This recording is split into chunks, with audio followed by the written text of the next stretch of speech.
Madame, Monsieur, votre attention s'il vous plaît. Bienvenue dans les locaux de l'UNSA Ferroviaire. L'interview de Simone par Catherine est imminente. Merci de votre attention. Bonjour Simone. Bonjour Catherine. Et merci d'être avec nous aujourd'hui. C'est à moi que ça fait un grand plaisir. En Eh plus, ben, les locaux sont superbes et le quartier est très sympa. le plaisir est réciproque. Alors, première question, on va pas faire dans l'originalité. Peux-tu te présenter en quelques mots? Alors, je m'appelle Simone. Simone, un prénom un peu vieillot que j'ai eu du mal à accepter, mais grâce aux cheminots, j'ai fini par m'y faire, il serait temps, et maintenant je l'aime bien. Donc je suis Simone et je suis la voix de la SNCF depuis 1981. J'ai donc commencé avec les beaux premiers TGV Orange. Comment est-ce qu'on devient voix de la SNCF? C'était un hasard ou c'était voulu? Alors, voulu, non, c'est vraiment le fruit du hasard. Figure-toi que au centre audiovisuel de la SNCF, qui a existé, qui n'existe plus, il y avait déjà l'enregistrement des annonces pour les quais de gare, et c'était fait par des voix de RTL et d'Europe. Voilà. Et puis un jour, il a fallu renouveler les voix pour différentes raisons, et le responsable de ce département des enregistrements des annonces s'est dit, on va faire un casting parmi des voix de radio. Alors à l'époque, on disait pas casting, on disait audition. Bon, ce qui revient au même, mais reste en français. Donc une audition parmi les voix de radio. Et il avait dans la tête de faire venir des voix de France Inter, qu'il aimait bien, des voix superbes d'ailleurs à l'époque aussi. Et puis il téléphone au standard de la maison de la radio, qui, au lieu de lui passer France Inter, lui passe FIP. Et à FIP, je travaillais donc depuis 1972. FIP a été créé en 71, j'avais commencé en 72. Et au standard de FIP, eh bien, on a dit, mais oui, d'accord, on vous envoie plusieurs FIPettes. Voilà, c'est comme ça qu'on nous appelait à l'époque. Pas très réjouissant, mais c'était comme ça. Donc, on est arrivé à plusieurs et on a passé notre audition. Et nous avons été deux retenus. Voilà, une amie qui s'appelait Sophie et moi. Et pendant 2, 3, 4 ans, on a travaillé toutes les deux. Parce que, à l'époque, il fallait tout enregistrer, les phrases en entier pour chaque train. Voilà, il y avait 3 annonces par train, pré-annonce, arrivée, annonce de départ. On n'était pas trop de deux. Quand on était à FIP, eh ben on n'était pas à la SNCF. Et quand l'autre était à la SNCF, l'autre était à FIP. Enfin, on n'arrêtait pas de faire ça pour le service d'été et pour le service d'hiver. Voilà, c'est comme ça que je suis rentrée à la SNCF. Et puis un jour, il a fallu plus qu'une seule voix parce qu'il fallait que tous les petits morceaux soient raccords. Quand il y a eu les ordinateurs et qu'on a commencé à avoir des morceaux de phrases, et il fallait effectivement que tout soit exactement dans la même voix pour que ça puisse se recoller. Voilà. Et du coup, est-ce que tu sais pourquoi ça a été toi qu'on a choisi au final par rapport à Sophie? Par rapport à Sophie, eh bien écoute, alors je pense, franchement c'était une voix magnifique celle de Sophie.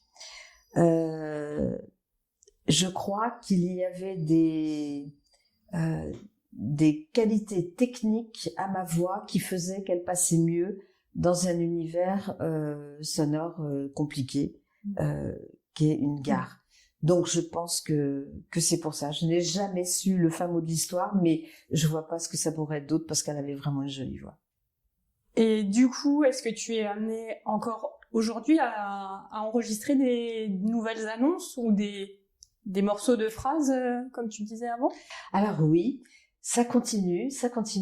J'y vais environ une fois par mois, donc dans mon petit studio qui se trouve au siège, à Saint-Denis. D'accord. Et il y a toujours ou des nouvelles gares, ça peut arriver, avec les dessertes des cars, des trams, des choses comme ça, ou de nouveaux mots à prononcer à l'intérieur, hein, dans les annonces dites embarquées dans les trains, et puis également beaucoup d'annonces pour les non-voyants, par exemple, puisque dans les gares, ils peuvent se balader et de temps en temps, ils entendent, à l'aide d'un petit boîtier, je crois, qui leur permet de capter les informations des annonces pour les diriger dans la gare.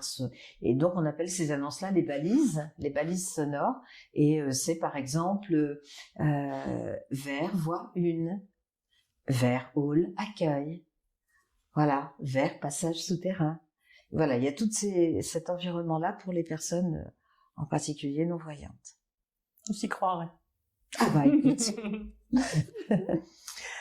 Du coup, on parlait d'annonces, et du coup, dans quelle région, pour toi, les noms de gares sont les plus difficiles à prononcer? Alors, j'ai une petite idée, mais je te laisse répondre. Non, mais tu as parfaitement raison. C'est vrai qu'on me demande souvent. Tu sais, on essaye vraiment avec Dominique, qui travaille avec moi pour l'enregistrement, hein, qui est ingé son. On fait très très attention à ce que les noms soient bien prononcés. Malheureusement, il y en a toujours qui passent, voilà, et qui sont mal prononcés. Et là, c'est très très difficile de faire remonter l'information, de enregistrer et à nouveau de les mettre là où il faut. Bon, ça c'est un autre problème. Mais avant d'enregistrer tous ces noms de gare, on passe beaucoup de temps avec soit les gens directement de la gare, soit les syndicats d'initiative, les offices de tourisme, voire la mairie, pour vraiment avoir la bonne prononciation, parce que c'est très énervant quand on habite dans un coin et d'entendre le nom de la ville qu'on aime mal prononcé. Et pour répondre à ta question, non, ce n'est pas forcément en Alsace que c'est le plus compliqué, parce que en Alsace, il y a des mécanismes. Enfin, je veux dire, par exemple, la ville qui s'écrit Molsheim. Quand on n'est pas en Alsace, on a tendance à dire Molsheim. Bon, or c'est Molsheim. Voilà. Mais ça, une fois qu'on le sait, il y a pas mal de choses comme ça. Alors, et puis c'est pas si compliqué que ça en Alsace. Le plus difficile, c'est dans le sud-ouest. Alors, je n'ai pas d'exemple à te donner, mais ils sont incroyables. Quelquefois, il y a des T, le T au bout d'un nom qui se prononce, d'autres fois non. Mais tu peux pas savoir les prises de tête pour essayer de faire quelque chose de bien. En plus, à quelques kilomètres de distance, on ne prononce pas ce même nom de la même manière. Façon, ouais. C'est assez compliqué. Voilà, donc finalement, voilà, c'est plus dans le sud-ouest que c'est compliqué qu'en Alsace ou en Bretagne. Et quel est ton mot préféré de la langue française? Et celui que tu détestes? Ça demande un peu de réflexion. Alors, le mot que j'aime le plus...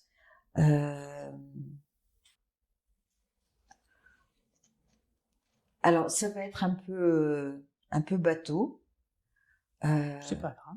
C'est pas grave, mais j'aime l'idée que ça véhicule, effectivement, c'est le mot fraternité. Et aussi, tout simplement, parce que moi, je crois en rien d'autre que dans cette devise de la République. Voilà, égalité, fraternité, et le troisième. Liberté. Oh mon Dieu, liberté, j'avais oublié la liberté. C'est important quand même. Hein, c'est quand même très très important, surtout en ce moment. Voilà, donc fraternité, oui, je trouve ça très beau. Alors, et à l'inverse? Alors à l'envers, un mot que je déteste... qu'est-ce que ça pourrait être, mon Dieu? C'est une excellente question. Je vous remercie de me l'avoir posée. Un mot qui serait détestable, quoi.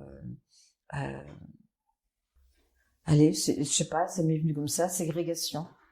Hein? Ça me va. Voilà.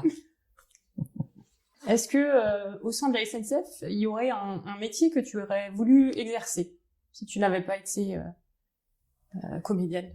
Ah oui, mais alors là, c'est drôle que tu me poses aussi cette question, parce que à la SNCF, je connais tout le monde, presque tous les métiers. Je veux dire, il m'est arrivé d'aller dans les technicentres, il m'est arrivé évidemment dans les trains de côtoyer beaucoup les contrôleurs, il m'est arrivé de rencontrer les conducteurs plus d'une fois, mais également de tous ceux qui sont dans les bureaux. Moi, je dépends plutôt des services de la communication, que ce soit dans toutes les villes de France où on me demande de me rendre pour des opérations de représentation ou des événements. Et donc là aussi, je connais beaucoup de gens. Je connais beaucoup d'ingénieurs parce que j'ai des amis assez proches parmi les gens qui font des trucs hyper compliqués où évidemment je comprends strictement rien. Voilà, et même qui sont dans l'avenir, enfin qui réfléchissent à des choses qui ne sont pas encore arrivées. Et puis je connais aussi ceux qui encadrent. Et puis je connais très bien le président généralement. Enfin, je les ai tous. J'en ai usé des présidents des SNCF. Non, voilà, depuis même avant Monsieur Gallois, j'en connaissais d'autres. Bon, avec Guillaume, c'est vrai qu'on à chaque fois, voilà, avec Monsieur Pépi, pardon. Et voilà. Et aujourd'hui, voilà, j'aime bien Jean-Pierre Farandou. On se croise. L'autre jour, il m'a envoyé un petit mot très gentil parce que on a fêté donc les 40 ans du TGV, oui. Donc qui correspondait là il y a un an à également mon anniversaire à moi. Et donc je lui avais glissé comme ça, je lui avais dit c'est mon anniversaire aussi à moi. Et donc il m'a envoyé un petit message, voilà, pour me dire bon anniversaire Simone et tout. Donc voilà. Donc pour revenir à la question, parce que je suis très bavarde et que je m'égare, il n'y a aucun problème. Je vais à droite, à gauche, plutôt à gauche, pardon. Et donc je connais beaucoup de métiers à la SNCF, mais il y en a tellement. J'aurais aimé faire quoi? J'aurais peut-être aimé être chef de gare. Et c'est génial quand il y a eu les premières femmes chefs de gare. Je trouve que c'est une petite gare. Ouais, j'aurais bien aimé ça.